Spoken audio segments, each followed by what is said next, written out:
Você sus decente ferança você ter fiso. Eu tenho sateções. Aconcebido. Camila, essa cláusula faz você renunciar a qualquer... Quer participação no Grupo Andrade. Mas eu não tenho nenhuma participação. Tem. Pode ser 42%. A caneta estava sobre a mesa há 3 minutos e Camila ainda não tinha tocado nela. Você vai assinar ou eu chamo o cartório amanhã cedo e assino pelos dois? Disse Rafael, sem raiva, sem pressa. Esse era o jeito dele de ser cruel.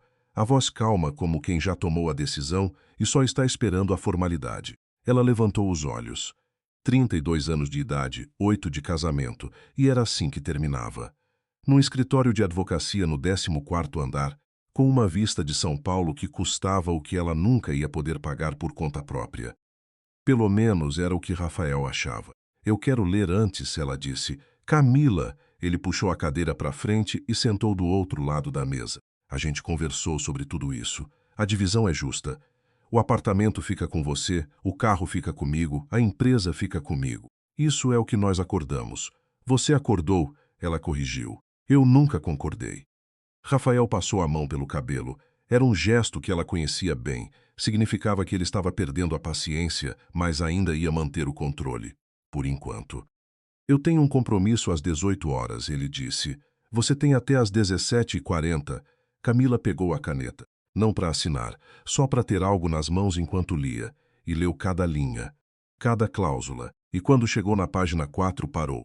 Seu advogado, o Dr. Mendes, estava sentado ao lado dela desde o começo sem dizer uma palavra. Agora ela virou para ele e apontou o parágrafo com a ponta da caneta. Mendes ajustou os óculos, leu. E ficou quieto de um jeito que não era um bom jeito de ficar quieto. Tem algum problema? O advogado de Rafael perguntou do outro lado. Não, Camila disse antes de Mendes. Pode me dar mais um dia? Não, Rafael respondeu. Ela olhou para ele. 8 anos. Essa era a primeira palavra que ele tinha dito sem a voz calculada. O não tinha saído rápido demais. E aí ela entendeu. Ele precisava que ela assinasse hoje. Camila colocou a caneta de volta na mesa. Então amanhã. Ela pegou a bolsa e saiu antes que ele pudesse responder. O elevador demorou um tempo absurdo. E quando as portas finalmente fecharam e ela ficou sozinha ali, Camila deixou o ar sair pelos dentes. As mãos estavam frias. O coração batia num ritmo errado que ela não conseguia nomear. Não era tristeza. Era alguma coisa mais antiga, mais pesada. Ela abriu o WhatsApp e mandou mensagem para Mendes. O que tem naquele parágrafo que você não falou na frente dele? A resposta veio enquanto ela atravessava o lobby. Me liga quando sair. Temos um problema ou uma oportunidade. Ainda não sei qual dos dois. Do lado de fora, São Paulo cheirava a chuva que ainda não tinha caído. Camila parou na calçada, tirou o blazer e olhou para o céu. Junho. O mês em que tudo acontecia com ela. Tinha sido em junho que o pai dela morreu. Em junho que ela tinha entrado na empresa da família Andrade como estagiária, 18 anos, achando que ia aprender alguma coisa sobre o mundo real. Em junho, 8 anos atrás, que Rafael Andrade tinha aparecido do nada no escritório onde ela trabalhava, jovem demais para ser tão sério, sério demais para ser tão jovem, e tinha dito, você é a Camila Fontes? Eu preciso falar com você sobre um acordo. Só que o acordo que ele tinha proposto naquele dia não tinha nada a ver com trabalho. Camila ligou para o Mendes enquanto caminhava em direção ao estacionamento. Fala logo, ela disse quando ele atendeu. O parágrafo 4, cláusula 6, ele começou. Rafael incluiu uma cláusula de renúncia retroativa a qualquer participação societária que você tenha ou venha a ter nas empresas do Grupo Andrade. Mas eu não tenho nenhuma participação. Houve uma pausa. Camila, você lembra quando seu avô morreu e deixou aquele inventário bagunçado? Ela lembrava. Avô Hélio, que bebia cachaça às 10 da manhã e era dono de um armazém na beirada da cidade onde ela cresceu, em Campinas. Morreu antes de organizar qualquer coisa. O inventário foi finalizado 4 anos atrás, Mendes disse. Eu precisaria verificar os documentos, mas existe a possibilidade de que parte do espólio do seu avô inclua uma cota de uma empresa holding. Holding de quê? Outra pausa. Essa mais longa. Holding que controla 42% das ações do Grupo Andrade. Camila parou no meio da calçada. Alguém esbarrou nela pelo ombro e pediu desculpa. Ela não se mexeu. Repete isso. Eu preciso de acesso aos documentos do inventário para confirmar.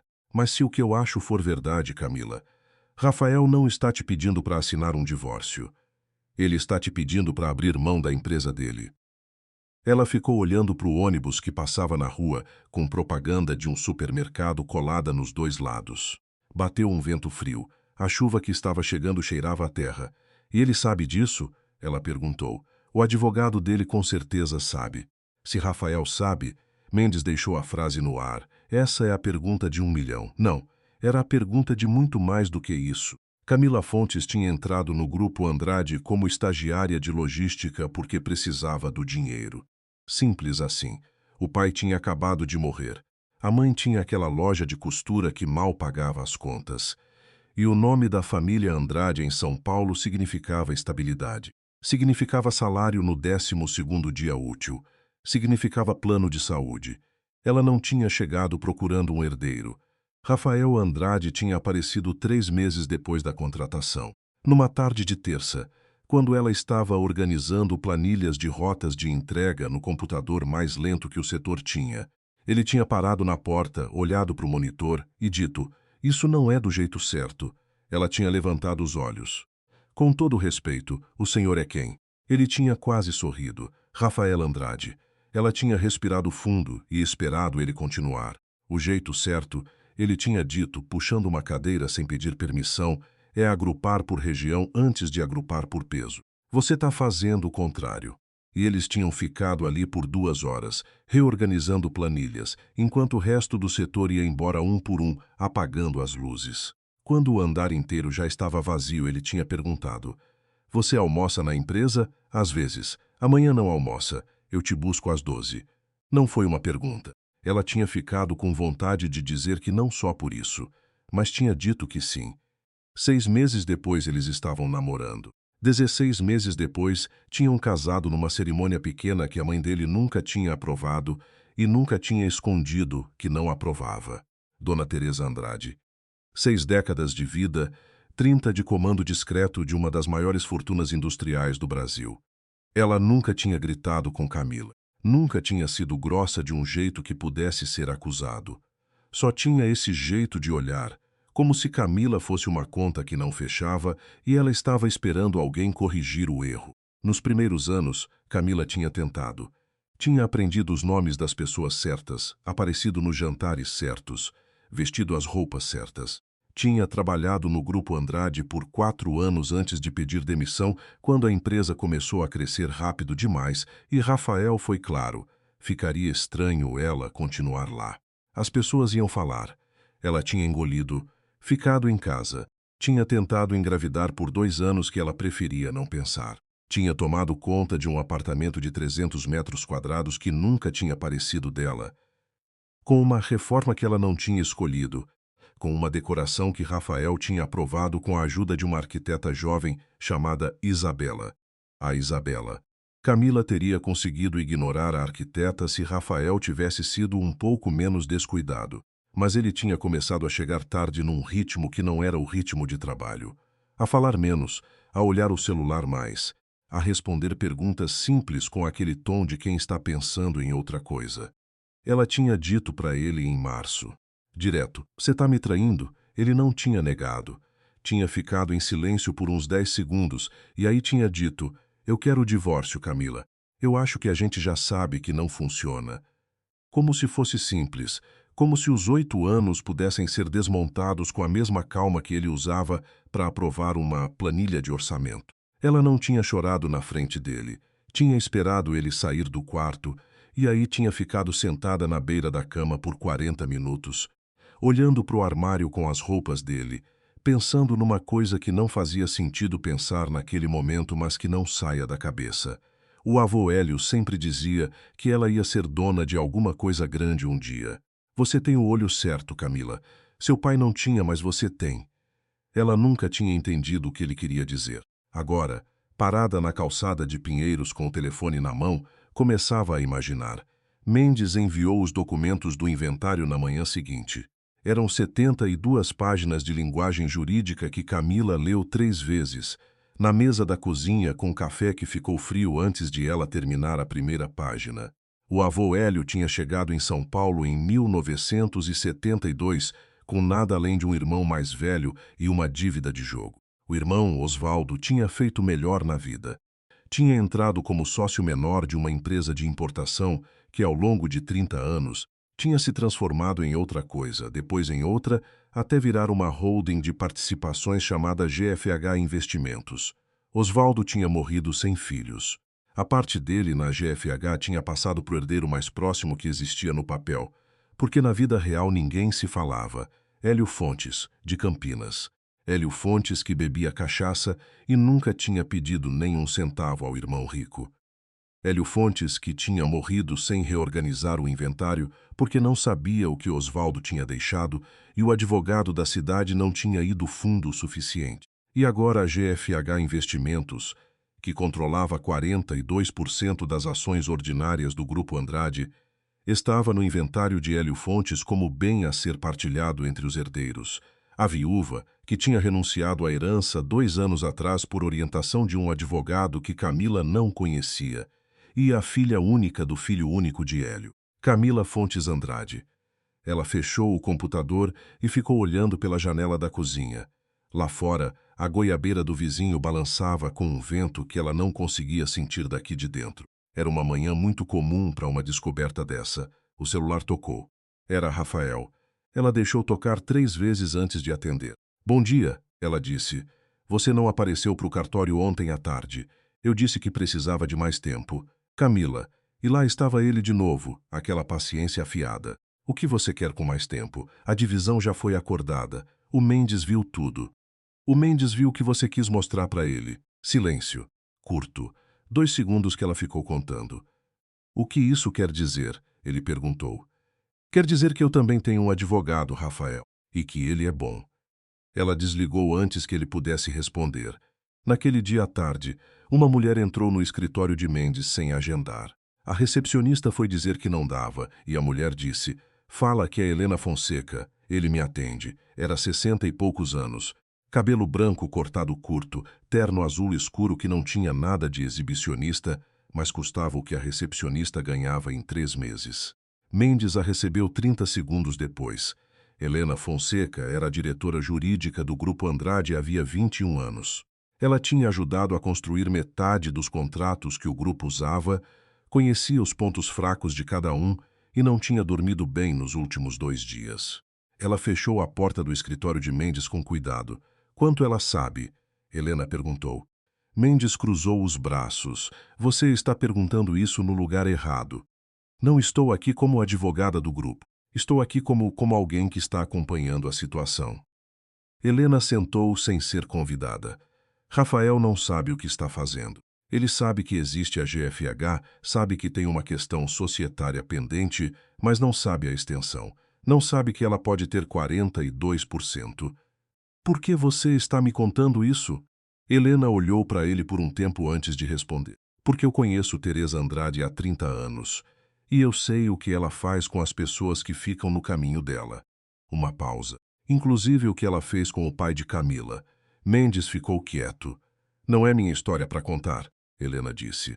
Mas peça para Camila procurar as cartas que o avô dela guardava. Não as do escritório, as que ficavam debaixo da cama. Ela vai entender quando ler. Ela se levantou, abotoou o paletó e avisa a moça que o Rafael já marcou reunião com os sócios minoritários para a semana que vem. Se ela não aparecer com representação legal antes disso, vai perder a janela. Helena saiu como tinha entrado, sem dar tempo de fazer perguntas. Camila foi a Campinas no dia seguinte.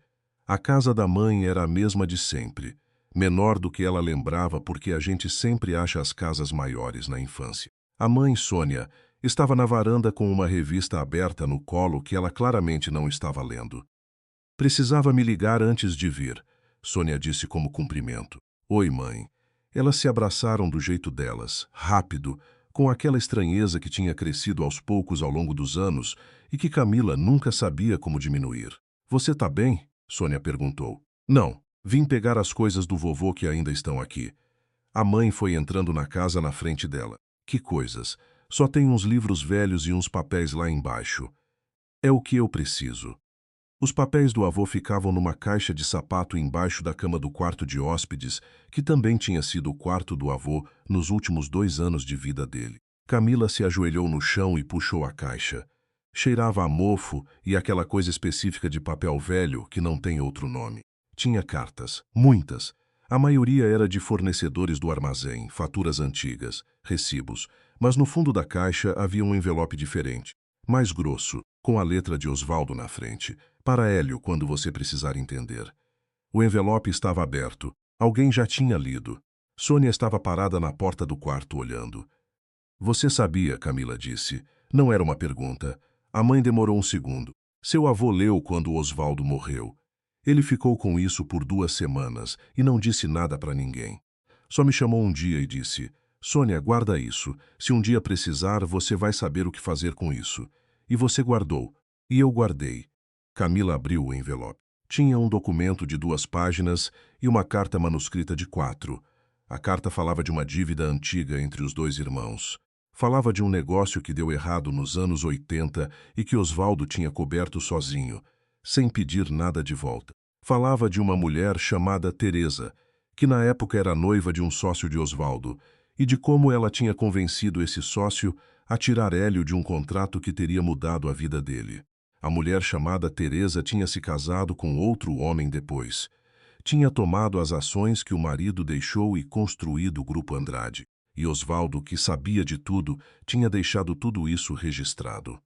Junto com o documento que cedia para Hélio formalmente, a quota que ele tinha na GFH, uma forma de devolver o que Teresa tinha tirado, sem precisar ir a tribunal. Camila dobrou a carta com cuidado e colocou de volta no envelope. Mãe, ela disse, você tem um xerox disso em algum lugar? Tenho 3, Sônia disse. Seu avô era desconfiado. De volta a São Paulo, Camila passou a noite lendo os documentos com Mendes numa sala de reunião alugada num coworking que não tinha nenhuma conexão com o Grupo Andrade. Às 2 da manhã, com café ruim e ar-condicionado frio demais, o advogado tirou os óculos e esfregou os olhos. É sólido, ele disse. Mas Teresa Andrade tem 30 anos de advogados bons. Eles vão questionar a cadeia de transmissão, a validade do documento do Osvaldo, o inventário do seu avô. Vai ser uma briga longa. Quanto tempo? Mendes ficou calculando. 2 anos. Talvez 3, dependendo do que eles fizerem. Camila olhou para a janela. Lá fora São Paulo brilhava com aquela intensidade específica das madrugadas, quando a cidade parece ter energia para mais do que as pessoas conseguem usar. E se eu aparecer na reunião dos sócios minoritários semana que vem? Mendes pousou os óculos na mesa. Isso é uma outra conversa, eu sei, mas eu quero saber. Ele ficou um tempo calado. Se você aparecer com representação legal, com os documentos do inventário e com a carta do Osvaldo, você tem base para se declarar acionista de fato. Eles podem questionar, mas não podem ignorar. Rafael vai ficar fora de si, Mendes completou. Sim. E Teresa vai entender na hora o que aconteceu. Camila pegou o café frio e tomou um gole. Estava ruim. Tomou mais um assim mesmo. Então é isso, ela disse. Camila, eu preciso que você entenda o risco. Você não tem certeza absoluta de como um juiz vai interpretar. Eu entendo o risco. Mendes a olhou. Ela olhou de volta. Tá bom, ele disse, e começou a organizar os papéis. A reunião dos sócios estava marcada para uma quinta-feira, às 10 da manhã, no 18º andar da sede do Grupo Andrade na Faria Lima. Camila chegou às 9h52, com Mendes ao lado, com os documentos numa pasta preta, e com um blazer que a mãe dela não teria aprovado por ser caro demais, mas que ela tinha comprado assim mesmo. A recepcionista olhou para ela com aquela expressão específica de quem foi instruída a impedir, sem parecer que estava impedindo. Eu preciso verificar se seu nome está na lista, a recepcionista disse. Não está, Camila disse, mas eu sou acionista de fato do grupo. Meu advogado tem a documentação. A recepcionista pegou o telefone. Camila ficou ali de pé, sem se mexer, enquanto vozes ao fundo do aparelho faziam coisas que ela não conseguia ouvir. Mendes ficou ao lado dela sem dizer nada. Esse era o jeito que ela gostava que ele trabalhava, quieto até precisar falar. 3 minutos depois, a porta do elevador se abriu e Rafael saiu. Ele olhou para ela e ficou parado por um segundo que durou mais do que um segundo. O que você está fazendo aqui? Ele disse. Vim para a reunião de acionistas. Você não é acionista. Não ainda. Ela abriu levemente a pasta. Mas os documentos que eu tenho dizem que eu devo ser. Rafael deu 2 passos em direção a ela, a voz baixando. Camila, isso não é o momento, Rafael. Uma voz do corredor. Precisa. Teresa Andrade tinha saído de onde estava esperando. E quando Camila a viu naquele instante específico, entendeu 2 coisas ao mesmo tempo. Que Teresa já sabia, e que Teresa tinha vindo pessoalmente porque não confiava em mais ninguém para resolver isso. 60 e poucos anos, cabelo escuro com fios brancos que ela não escondia, olhos que não mudavam de expressão quando a boca sorria. Camila, ela disse, que bom que você veio pessoalmente. E aquilo, da boca de Teresa Andrade, soava como qualquer coisa menos que fosse bom. Rafael ficou parado entre as duas, e Camila notou, pela primeira vez em 8 anos de convívio, que o enteado de Teresa Andrade não sabia o que fazer com as mãos. A sala de reuniões está pronta, Teresa disse, como se tivesse convidado Camila. Como se aquilo fosse uma coisa normal numa quinta-feira de manhã. Venham. Camila seguiu. Mendes ficou um passo atrás, o que era o lugar certo para ele estar. A sala do 18º andar tinha uma mesa comprida de madeira escura que refletia o céu de São Paulo pela janela panorâmica. Já havia 3 pessoas sentadas.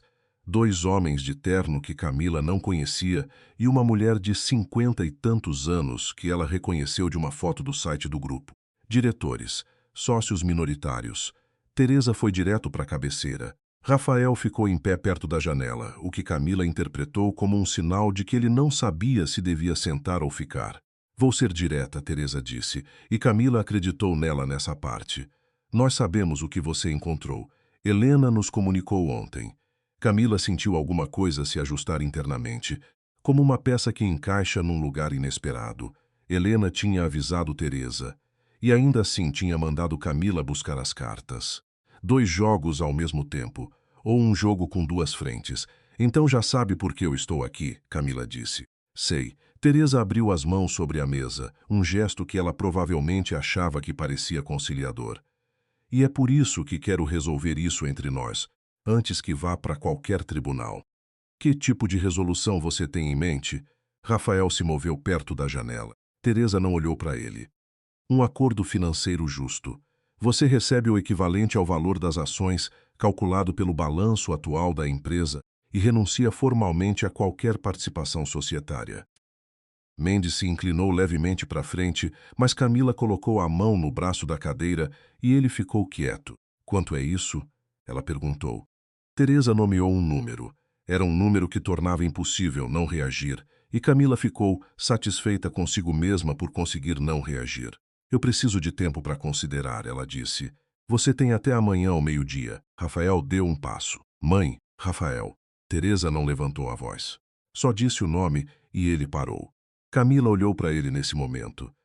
O herdeiro do grupo Andrade, com a empresa que ele achava que era dele, com a amante que ele ia largar a esposa para ficar, com o futuro que tinha desenhado sem perguntar se alguém mais tinha alguma coisa a dizer sobre isso. E ele estava parado perto de uma janela esperando a mãe decidir o que fazer. Ela nunca tinha percebido, nos 8 anos de casamento, que Rafael Andrade não mandava em nada. Eles saíram sem assinar nada. No elevador descendo, Mendes disse, o número que ela ofereceu é baixo. Eu sei. O valor de mercado das ações é pelo menos o dobro se a gente considerar os ativos imobiliários que o grupo integrou nos últimos 3 anos. Eu sei isso também. As portas abriram no lobby. Eles atravessaram o mármore branco do saguão em direção à saída, e só quando chegaram na calçada, no barulho normal de São Paulo, Camila parou. Ela veio pessoalmente, ela disse. Notei. Teresa Andrade não sai do escritório dela no 19º andar para resolver problema de funcionário. Ela manda alguém.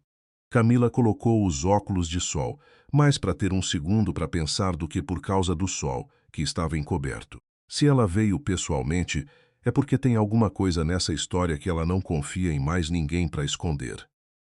Mendes ficou em silêncio, o que era o jeito dele de concordar. A carta do Osvaldo menciona uma mulher chamada Teresa, que convenceu o sócio dele a tirar meu avô de um contrato nos anos 80. Camila olhou para ele.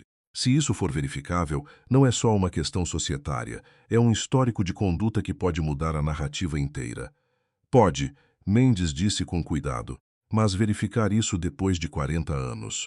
Helena Fonseca trabalha no grupo há 21 anos. Ela foi lá me contar sobre as cartas. Por quê? Ele não respondeu porque não tinha resposta. Eu preciso falar com Helena, Camila disse. Helena Fonseca não tinha escritório fora do Grupo Andrade, mas tinha um endereço de e-mail pessoal que Mendes conseguiu através de um contato do tribunal que não precisava ser detalhado. Camila mandou uma mensagem curta. Eu li as cartas. Preciso entender por que você foi ao escritório do Mendes. A resposta veio em 40 minutos. Bar da Dona Zefa, Consolação. Amanhã às 8 da manhã. Eu chego antes de você. A Dona Zefa ficava numa rua lateral que São Paulo ainda não tinha reformado, com aquele cheiro de pão e café que pertencia a outro tempo. Helena já estava numa mesa do fundo, com uma xícara na frente e a postura de quem estava ali há tempo suficiente para ter mapeado todos os outros clientes. Senta, ela disse. Camila sentou. Uma senhora de avental trouxe café sem perguntar. Você quer saber por que eu fui ao Mendes? Helena disse. Quero. Helena girou a xícara com 2 dedos, um gesto lento. Eu tenho 21 anos no Grupo Andrade. Entrei aos 32 como advogada júnior. Aprendi com Teresa o que ela quis me ensinar, fiz o que ela pediu que eu fizesse e fui muito bem paga por isso. Uma pausa. Inclusive por arquivar documentos que deveriam ter ido para algum tribunal em algum momento. Documentos sobre a GFH? Documentos sobre como a GFH adquiriu as participações que adquiriu nos anos 90. Helena olhou para ela direto. Teresa não herdou as ações do marido. Ela contestou o testamento, que deixava tudo para uma instituição de caridade, e ganhou. O advogado que conduziu a contestação recebeu uma porcentagem das ações como honorários. Esse advogado nunca mais litigou em São Paulo depois disso. Camila ficou quieta. O marido de Teresa queria dividir o grupo entre 4 sócios. Helena continuou. 2 deles assinaram acordos de compra e venda das cotas deles com um valor muito abaixo do mercado. Eu sei porque eu revisei os contratos 10 anos depois, quando apareceu uma questão de due diligence, e vi que os valores não fechavam com nenhum índice inflacionário da época. Eles venderam por pressão. Eu não sei o que aconteceu nas conversas que eu não estava. Helena foi precisa nisso. O que eu sei é o que está nos documentos. E o que está nos documentos é suficiente. Por que você está me contando isso agora? A mulher olhou para a xícara. Ficou um tempo assim. Porque Rafael vai casar de novo, ela disse, com uma mulher que não vai fazer perguntas. E Teresa vai ter exatamente o que quer. Um herdeiro obediente e uma empresa sem complicações. Uma pausa. Eu passei 21 anos ajudando ela a fazer isso funcionar. Estou chegando numa idade em que prefiro entender com que coisas eu contribuí. Não era exatamente arrependimento. Era algo mais calculado, mais frio, que Camila decidiu aceitar do jeito que estava. Você vai depor? Camila perguntou. Não. Eu vou disponibilizar o que eu tenho e você decide o que fazer com isso. Helena abriu a bolsa e tirou um pendrive. Colocou na mesa entre as duas. 18 anos de arquivos digitalizados. Eu passei os últimos 3 meses organizando. Camila olhou para o pendrive. Pequeno, cinza, absolutamente comum. Isso vai destruir a carreira de Helena Fonseca se vier à tona, ela disse, eu sei. A mulher finalmente tomou um gole do café, que devia estar frio. Mas eu tenho 63 anos e dinheiro suficiente, e algumas coisas pesam mais do que deveriam depois de um tempo. Camila pegou o pendrive. Ela passou 2 dias com Mendes e um especialista em direito societário que ele trouxe de Campinas, num apartamento alugado que não aparecia em nenhum registro ligado a ela. Os 3 foram pelos arquivos do pendrive, com aquele tipo de concentração que não tem nome, mas que existe quando as pessoas sabem que o que estão vendo importa de verdade. No segundo dia, no fim da tarde, o especialista empurrou o notebook para frente e tirou os óculos. Isso aqui não é só uma questão de participação societária, ele disse. Se metade do que está nesses arquivos for verificável em cartório, estamos falando de uma série de operações que distorceram intencionalmente o valor das ações ao longo de pelo menos 15 anos. O que isso significa na prática? Camila perguntou. Significa que o Grupo Andrade pode ter passivos que os acionistas atuais não sabem que existem. Ele olhou para Mendes. E significa que a participação da Camila, se reconhecida, não é 42% de um grupo saudável. É 42% de uma empresa que vai precisar abrir os livros. Mendes encostou na cadeira. Teresa sabe disso. Por isso ela quer que eu assine logo. Camila disse. Os dois homens ficaram em silêncio, o que confirmava o que ela já tinha concluído sozinha. Rafael apareceu no apartamento dela na noite do segundo dia. Ela não sabia como ele tinha descoberto o endereço, porque ele não devia saber que ela tinha saído do apartamento deles. Mas Rafael Andrade tinha recursos que ela sempre tinha subestimado por conveniência. Ele bateu na porta. Ela abriu porque era o jeito mais rápido de terminar aquilo. Ele entrou sem ser convidado, olhou em volta no apartamento pequeno que ela estava alugando, e Camila viu alguma coisa passar pelo rosto dele que ela não soube nomear. Você não precisava fazer isso, ele disse. Fazer o quê? Complicar. Ele virou para ela. Eu só queria o divórcio, Camila. Sem guerra. Você queria que eu assinasse abrindo mão de uma empresa sem saber que estava fazendo isso. Eu não sabia que você tinha essa participação, mas sua advogada sabia. Ele ficou quieto. A cláusula 4, ela disse. Alguém botou ela ali com um propósito específico e você me disse para assinar sem ler. Eu não. Ele parou. Recomeçou. Eu estava seguindo orientação jurídica. Não sabia o que estava na cláusula exata. E aí era a parte que ela precisava decidir. Se acreditava nele ou não. A verdade era que Rafael Andrade era muitas coisas, mas não era estrategista. Ele era executivo. Ele implementava o que Teresa planejava, chamava de decisão própria, e acreditava genuinamente que era. Camila tinha convivido com isso por 8 anos sem entender o que estava vendo. Eu não estou tentando destruir a empresa, ela disse. Mas o que você está fazendo vai. O que eu estou fazendo é exercer um direito que existe. O que acontece com a empresa depois depende de como Teresa escolheu administrá-la. Rafael ficou olhando para ela por um tempo longo. Havia alguma coisa no rosto dele que era nova, ou talvez fosse velha e ela nunca tivesse prestado atenção. Uma fadiga que não era do tipo que se resolve com uma boa noite de sono. Ela não vai deixar barato, ele disse. Baixo, eu sei, eu estou te avisando, eu ouvi. Ele foi em direção à porta. Parou com a mão na maçaneta. Você mudou, ele disse, sem virar. Não, Camila respondeu. Eu só parei de fingir que não enxergava certas coisas. Ele saiu. Ela fechou a porta e ficou encostada nela por um momento, olhando para o apartamento vazio, para o notebook aberto na mesa, para os copos de café que ela e Mendes tinham esquecido de lavar. Tinha uma vida inteira de decisões que tinham feito sentido uma por uma e que, olhadas juntas, pareciam outra coisa. Essa era a parte que ela não tinha com quem dividir. O prazo de Teresa expirou ao meio-dia de sexta-feira sem resposta de Camila. Às 14h, Mendes recebeu a notificação formal. O Grupo Andrade contestava qualquer reivindicação societária de Camila Fontes Andrade com base em vício formal no inventário do Sr. Hélio Fontes. Às 3h30, Camila estava no escritório de Mendes lendo a contestação. É a jogada esperada, Mendes disse. O vício que eles alegam, que o inventário foi processado sem notificação de todos os possíveis interessados. É uma tese fraca, mas suficiente para atrasar. Quanto tempo eles ganham com isso? 6 meses para resolvermos a questão do inventário antes de qualquer discussão societária.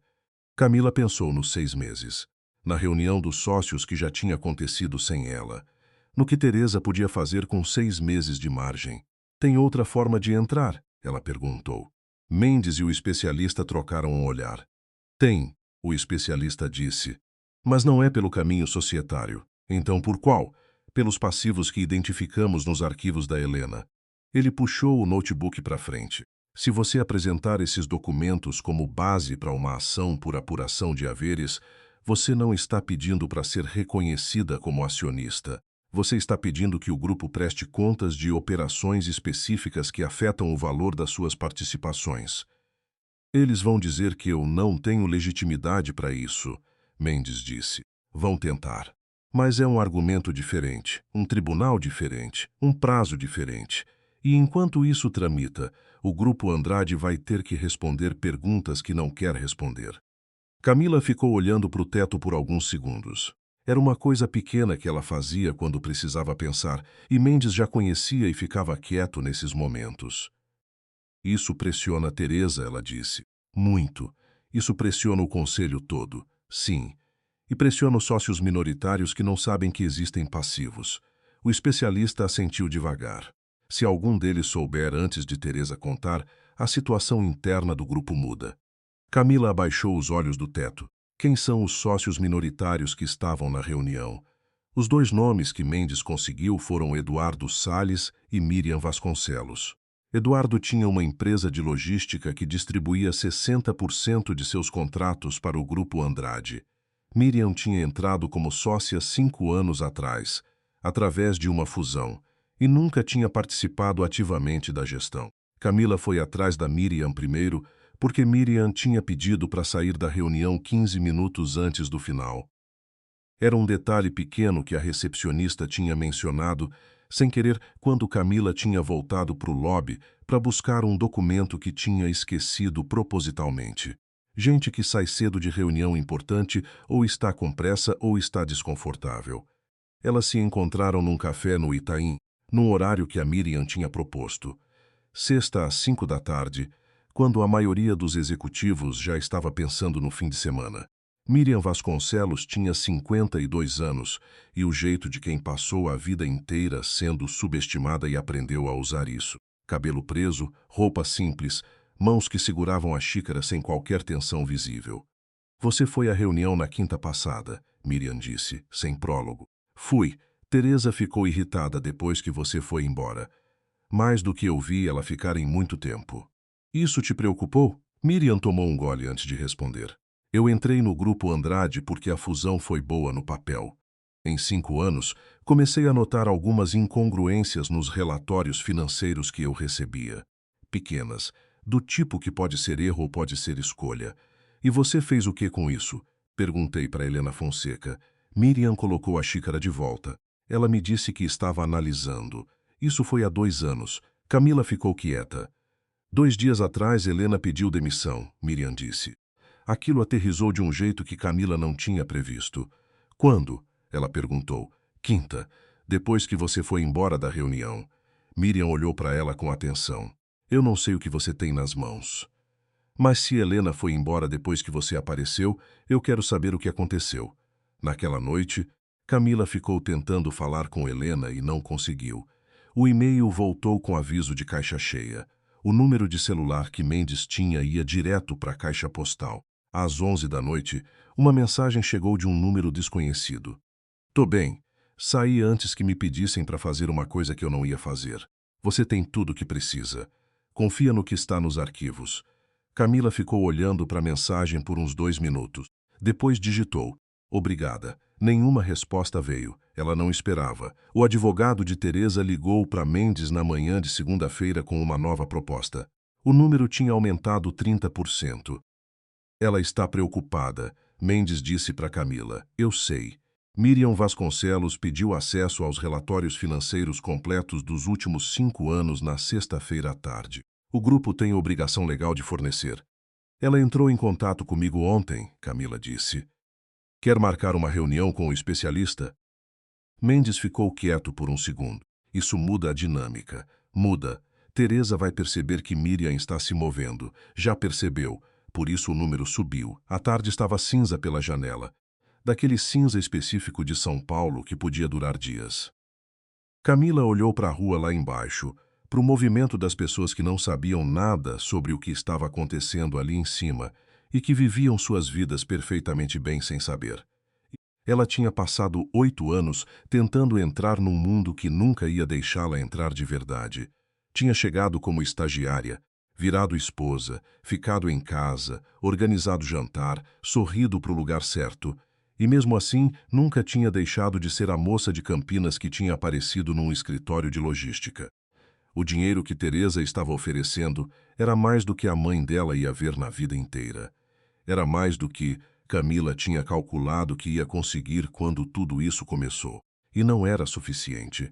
Não porque ela fosse gananciosa. Era porque aceitar o dinheiro era aceitar que Teresa Andrade tinha o direito de precificar o que ela valia e ela só tinha que assinar. Recusa, ela disse. Mendes esperou para ver se tinha mais. A gente entra com a ação por apuração de haveres na quarta-feira, ela disse. E eu quero que a Miriam esteja ciente antes disso. Na terça-noite, Rafael ligou de novo. Ela atendeu porque Mendes tinha dito que era bom manter o canal aberto. Você está cometendo um erro, ele disse. Mas a voz estava diferente da última vez, menos calculada, mais cansada. Você já disse isso. Não, eu disse que ela não ia deixar barato. Agora estou dizendo que você está errando a estratégia. Camila ficou um momento. Continua. Você está olhando para isso como uma briga com Teresa. Uma pausa. A briga não é com ela. É com o que ela construiu e com quem depende disso. Você está me pedindo para ter pena das pessoas que trabalham no grupo? Não. Estou te dizendo que Teresa vai usar isso. Vai aparecer em algum lugar com um discurso de que você está ameaçando empregos. E vai ter gente que vai ouvir. Camila ficou em silêncio. Você aprendeu a jogar com ela disse, por fim. Aprendi a sobreviver. Uma pausa mais longa. São coisas diferentes. Rafael, ela foi devagar. Você sabia da cláusula 4? O silêncio dessa vez foi diferente. Era o silêncio de alguém que está decidindo. Eu soube depois, ele disse. 2 dias depois de você não aparecer no cartório. Helena me chamou e me mostrou o que estava no parágrafo. E o que você fez? Fui falar com Teresa. É? E ela me disse que estava protegendo os interesses do grupo. Camila olhou para o teto. O apartamento estava quieto. Lá fora, São Paulo fazia os barulhos que São Paulo faz às 10 da noite. Você não foi atrás de mim para me contar, ela diz. Não. Por quê? Outra pausa. Essa era a pausa mais honesta que Rafael Andrade tinha feito em muito tempo. Porque eu achei que você ia assinar antes de descobrir. Ela deixou isso ficar no ar por um segundo. Boa noite, Rafael, ela disse. E desligou. Na manhã de quarta-feira, Camila estava no escritório de Mendes às 8, quando o telefone dele tocou. Ele atendeu, ouviu, olhou para ela com uma expressão que ela ainda estava aprendendo a decifrar. É o advogado de Teresa, ele disse, cobrindo o microfone. Ela quer uma reunião pessoal, hoje, sem advogados de nenhum lado. Camila olhou para ele. É uma armadilha? Ela perguntou. Pode ser. Pode ser que ela queira te olhar nos olhos e avaliar o quanto você está disposta a ir. Ou pode ser que ela queira falar alguma coisa que não quer que nenhum advogado ouça. Os dois ficaram um segundo em silêncio. Eu vou, ela disse. Mendes tirou a mão do microfone. A senhora Camila aceita. Mas a reunião vai ser num local neutro escolhido por ela. Camila escolheu o saguão de um hotel no centro, num horário de muito movimento, com câmeras visíveis e funcionários que circulavam. Chegou 20 minutos antes e ficou numa poltrona com visão para a entrada. Teresa chegou sozinha, sem assistente, sem segurança visível. Aquilo podia significar confiança, ou podia significar que o que ela ia dizer não devia ter testemunha. Ela sentou na poltrona do lado sem pedir permissão, o que era exatamente o que Camila esperava. Você é mais inteligente do que eu achei que era, Teresa disse. Você costuma subestimar as pessoas que casam com seu filho? Costumo subestimar as pessoas que chegam de fora. Uma pausa. Erro que estou pagando agora. O saguão do hotel estava cheio de executivos de passagem, malas de roda, conversas em inglês e em espanhol. Perfeito para uma conversa que precisava parecer normal. O que você quer falar sem advogado? Camila perguntou. Teresa juntou as mãos no colo. Eu quero te contar uma coisa sobre o seu pai. Camila não esperava isso. Ficou quieta. Álvaro Fontes trabalhou no Grupo Andrade por 6 anos. Ele era bom, tinha instinto para logística que eu raramente vi. Teresa falou sem emoção, mas sem frieza calculada também. Mas como quem está relatando um fato que aconteceu e que não pode ser refeito. Quando ele pediu demissão, eu tentei fazer ele ficar. Ele não ficou. Meu pai morreu quando eu tinha 16 anos, de problema cardíaco. Eu sei. Uma pausa. Também sei que nos 2 anos antes de morrer, ele estava tentando contestar uma demissão que não foi demissão. Foi pressão para sair. Camila sentiu alguma coisa endurecer no peito. Quem pressionou? Teresa ficou um momento olhando para algum ponto além de Camila. Meu marido achava que seu pai estava próximo demais da área financeira. próximo demais de certas decisões que não eram de conhecimento geral. Uma pausa. Eu não concordei com a decisão. Mas eu estava no início, e eu precisava do casamento tanto quanto precisava da empresa. Você está me contando isso por quê? Porque você vai encontrar o nome do Álvaro Fontes nos arquivos da Helena. Teresa olhou direto. E prefiro que você ouça de mim do que descubra sozinha e interprete do jeito errado. Camila ficou olhando para ela. 60 e tantos anos, poder real, o tipo de frieza que se constrói ao longo de décadas de escolhas que ela mesma classificaria como necessárias. Que jeito errado, Camila disse. O jeito de achar que eu fiz isso de propósito. E não fez? Não de propósito contra o seu pai especificamente. A voz de Teresa era neutra com aquele esforço que as pessoas fazem quando a alternativa é revelar mais do que querem. Eu fiz escolhas que priorizaram a empresa. Seu pai estava no caminho dessas escolhas. Era quase uma desculpa, quase. E agora eu estou no caminho das mesmas escolhas, Camila disse. Teresa não negou. Isso era, de certa forma, a coisa mais honesta que ela podia ter feito. Eu vim te contar isso porque eu acho que você tem o direito de saber. Uma pausa. E porque se você for em frente com a ação, vai encontrar esse nome de qualquer jeito. Prefiro que a conversa comece com a verdade. Camila ficou sentada por um tempo. O saguão continuava cheio, indiferente, pessoas passando com malas e conversas e destinos que não tinham nada a ver com o que estava sendo dito ali. Você está me oferecendo o que exatamente? Ela disse. E isso, Camila acreditou. Eu estou te dizendo o que sei. O que você faz com isso é escolha sua. Foi a primeira vez em todo aquele processo que Teresa Andrade soou como uma pessoa, não como uma aliada, não como alguém arrependida, só como uma pessoa que chegou na idade em que certas coisas ficam pesadas demais para continuar carregando sozinha. Camila se levantou. Você vai em frente com a ação, Teresa disse. Não era pergunta, vou. A mais velha assentiu levemente. Eu esperaria o mesmo de mim.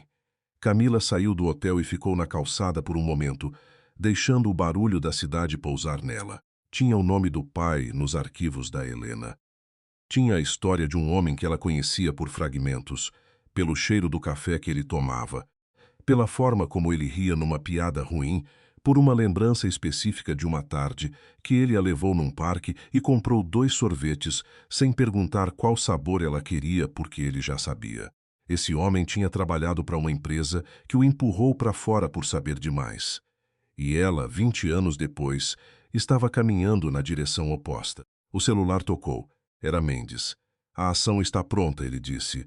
Só precisa da sua assinatura. Eu sei de uma coisa que eu preciso te contar primeiro, ela disse. Sobre meu pai.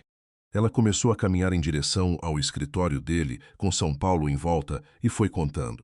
Mendes ficou em silêncio durante os 10 minutos que Camila levou para contar. Quando ela terminou, ele pegou o copo d'água na mesa, tomou um gole e colocou de volta devagar. Eu preciso ver o nome dele nos arquivos antes de qualquer coisa, ele disse. Eu sei. Eles abriram o pendrive ali mesmo. Levou 40 minutos a achar, porque Helena tinha organizado os arquivos por tipo de operação, não por nome, e Álvaro Fontes aparecia numa subpasta rotulada de um jeito que não dizia nada a quem não soubesse o que estava procurando. Saídas voluntárias, 1998-2003. O documento era uma carta de desligamento assinada pelo próprio Álvaro, datada de março de 2001. Abaixo da assinatura dele, havia uma nota manuscrita em letra que não era a dele. Termo de confidencialidade anexo. Arquivo encerrado. O termo de confidencialidade não estava anexado, mas a referência dele estava. Ele assinou um acordo de silêncio, Camila disse. Parece que sim, e morreu 2 anos depois sem ter contado nada para ninguém.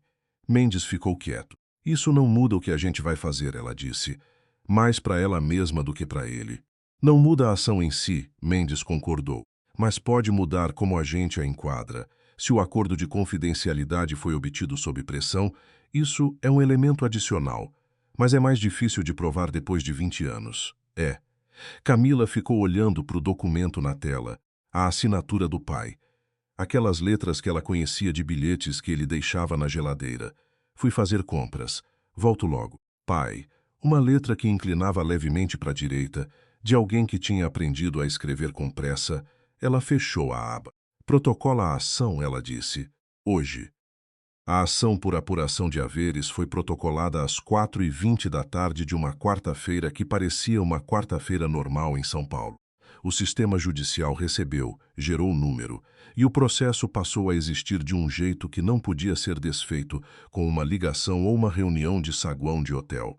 Mendes mandou mensagem confirmando às 4h32. Camila estava no apartamento alugado quando leu.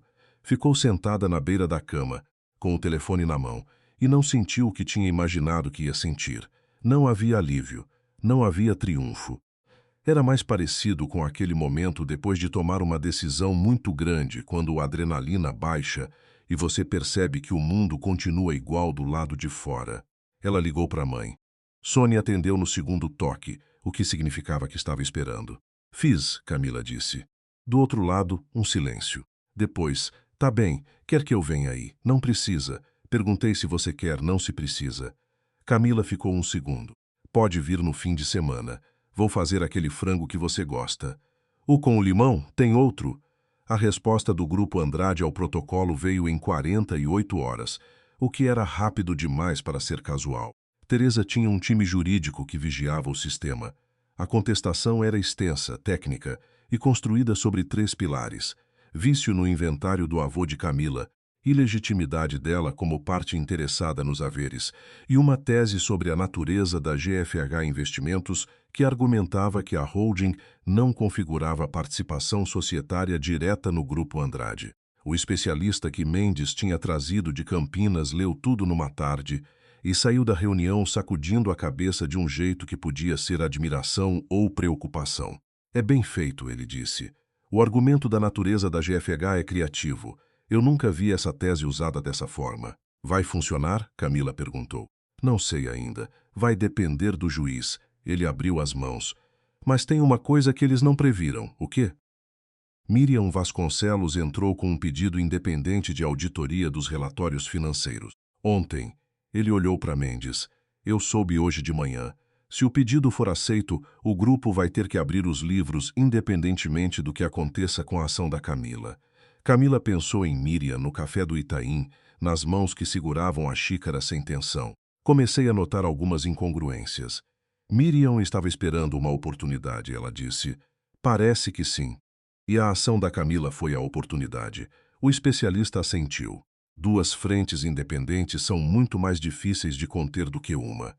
Teresa pediu uma segunda reunião 5 dias depois.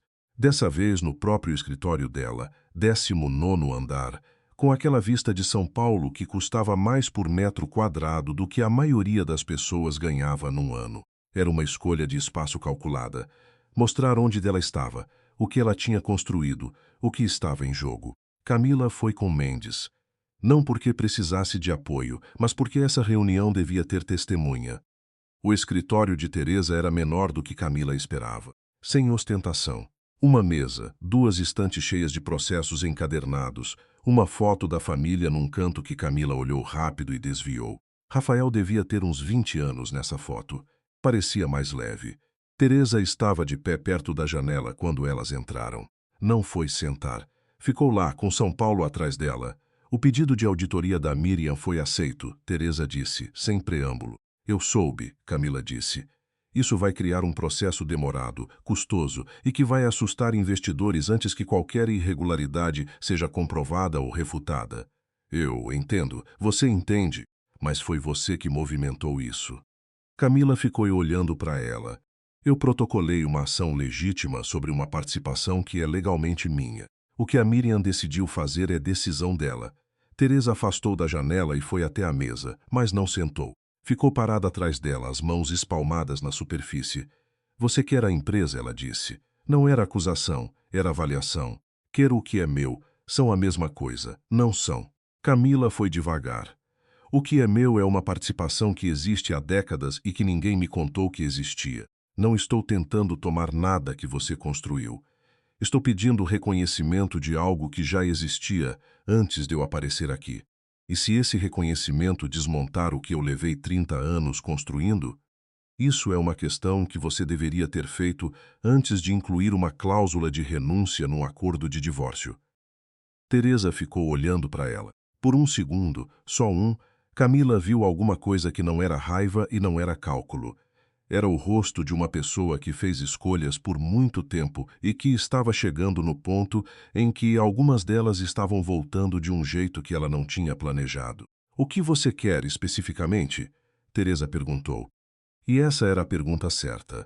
A primeira vez que ela tinha perguntado isso de verdade. Quero que a participação na GFH seja formalmente reconhecida. Quero acesso aos relatórios que qualquer acionista teria direito de ver. E quero que a auditoria que a Miriam pediu aconteça sem obstrução. 3 coisas, 3 coisas. Teresa ficou em silêncio por um tempo que Camila deixou passar sem preencher. A auditoria vai revelar coisas que vão ser difíceis de explicar. Teresa disse por fim, eu sei. Você sabe porque viu os arquivos da Helena. Não era pergunta. Eu vi, Camila confirmou. Teresa foi até a cadeira e sentou, primeira vez desde que elas tinham entrado. Era um movimento pequeno, mas Camila o reconheceu. A postura de alguém que vai parar de negociar em pé. O meu marido tomou decisões que eu não aprovei, Teresa disse. Algumas delas eu descobri depois que ele morreu. Outras eu soube na época. E não fiz nada porque achei que refazer aquilo ia custar mais do que valia. Uma pausa. Eu estava errada no segundo caso. Sobre o custo. Camila ficou olhando para ela. Isso não é uma confissão, Teresa disse, com aquela precisão dela. É contexto. Eu ouço a diferença. O seu pai. Teresa parou. Recomeçou. Álvaro Fontes era um homem bom, mais do que a maioria das pessoas que passaram por aqui. Uma pausa muito longa. O que aconteceu com ele foi injusto. Eu não posso desfazer. Mas eu posso dizer isso. Camila ficou quieta. Havia muita coisa que ela podia dizer agora. E quase nenhuma dela ia adiantar alguma coisa prática. Então ela ficou com o silêncio por um momento antes de responder. Agradeço você dizer. Não era perdão. Não era o suficiente para ser perdão. Mas era o que havia de verdadeiro naquele momento. E era mais do que ela tinha esperado encontrar ali. Mendes ficou quieto no elevador descendo. Só quando chegaram no lobby ele disse, ela vai concordar com os 3 pontos. Vai precisar, Camila disse. Com a Miriam na auditoria e a ação protocolada, ela não tem muito caminho. Ele segurou a porta do saguão para ela. Mas vai demorar. Pode durar 1 ano até tudo estar formalizado. Eu tenho 1 ano. Eles saíram para o sol de São Paulo que tinha aparecido enquanto elas estavam lá dentro. Era fim de tarde, aquela luz horizontal que faz os prédios ficarem cor de mel por uns 20 minutos antes de escurecer. O que você vai fazer enquanto isso tramita? Mendes perguntou. Camila pegou os óculos. Trabalhar. Em quê? Nisso. Ela gesticulou vagamente para a cidade. Tem uma empresa que vai precisar de alguém que entende de logística quando a auditoria terminar e as coisas precisarem ser reorganizadas. Mendes olhou para ela por um segundo. Você está pensando em trabalhar no Grupo Andrade. Estou pensando em trabalhar no que vai ser o Grupo Andrade depois que a auditoria fizer o que vai fazer. Uma pausa. São coisas diferentes. Ele ficou quieto de um jeito que era a versão dele de rir. Rafael apareceu numa tarde de domingo no apartamento dela, sem avisar, com um saco de papel com o nome de uma padaria que eles costumavam ir nos primeiros anos de casamento. Ela abriu a porta e ficou olhando para o saco de papel. Eu liguei 3 vezes, ele disse. Eu vi. Não atendeu. Eu vi também. Ele ficou na porta. Posso entrar? Ela ficou um segundo, depois se afastou. Ele entrou, foi até a mesa da cozinha, colocou o saco.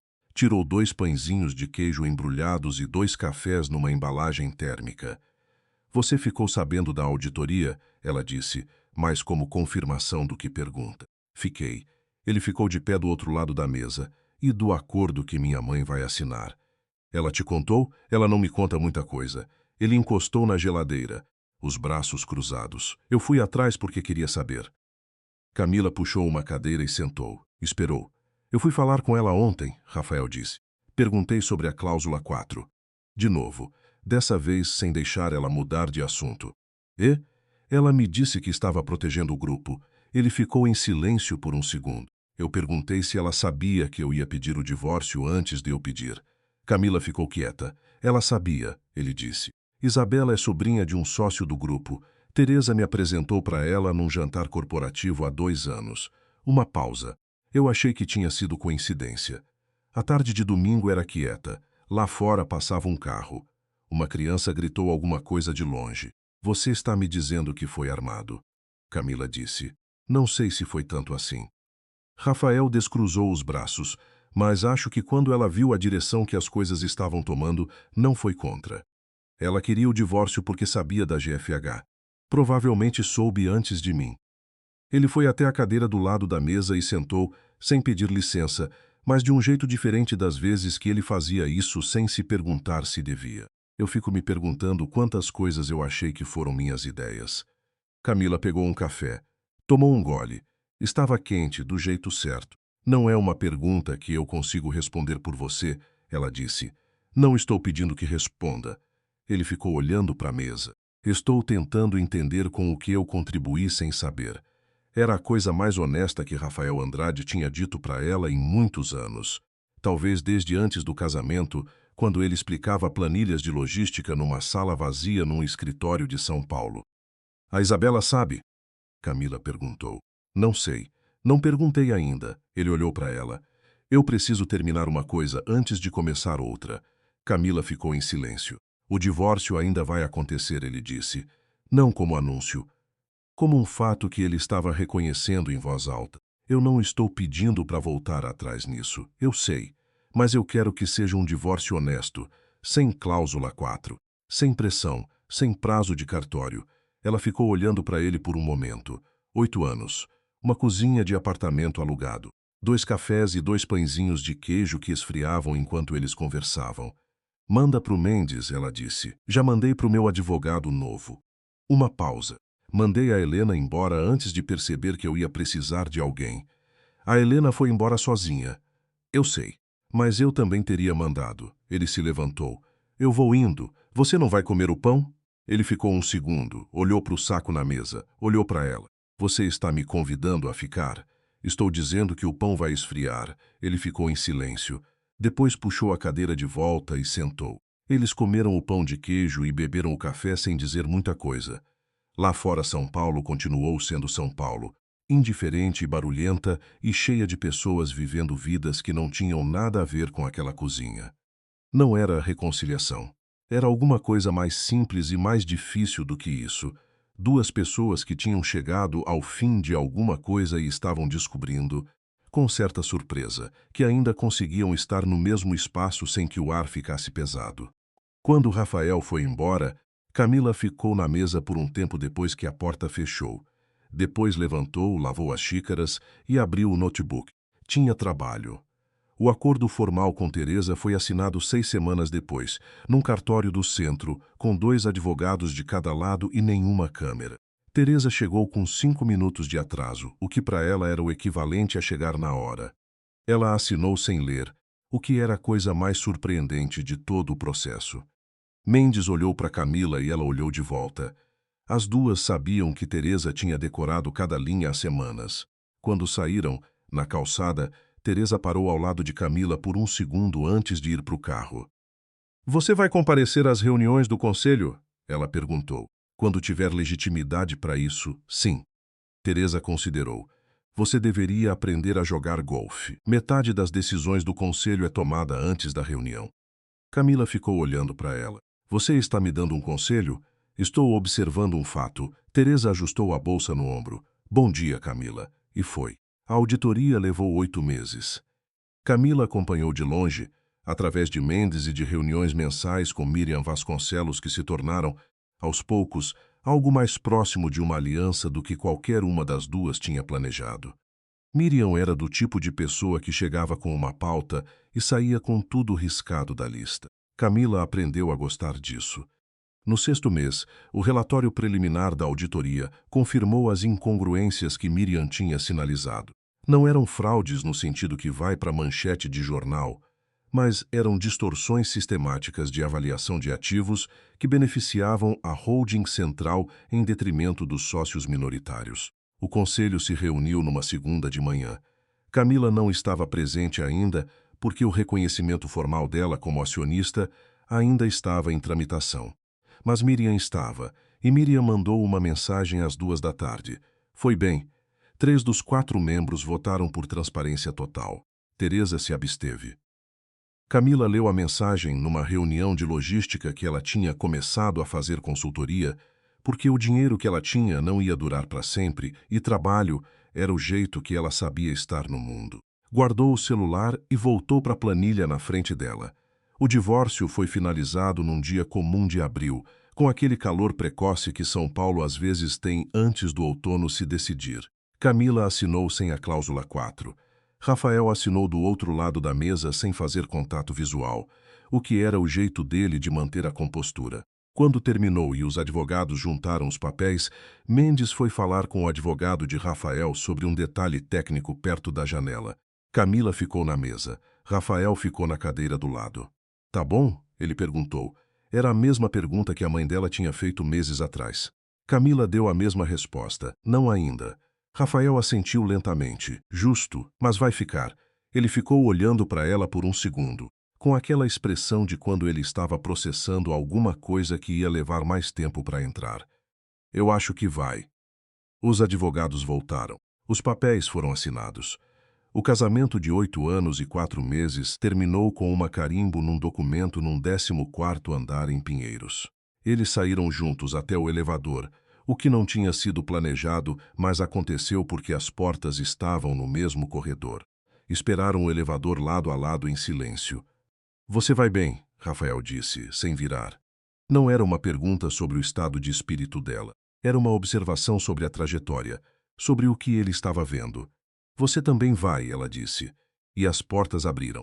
Sônia veio a São Paulo no mês seguinte com uma mala grande demais para uma visita de fim de semana, o que significava que ela estava planejando ficar mais tempo e queria ver se Camila ia dizer alguma coisa.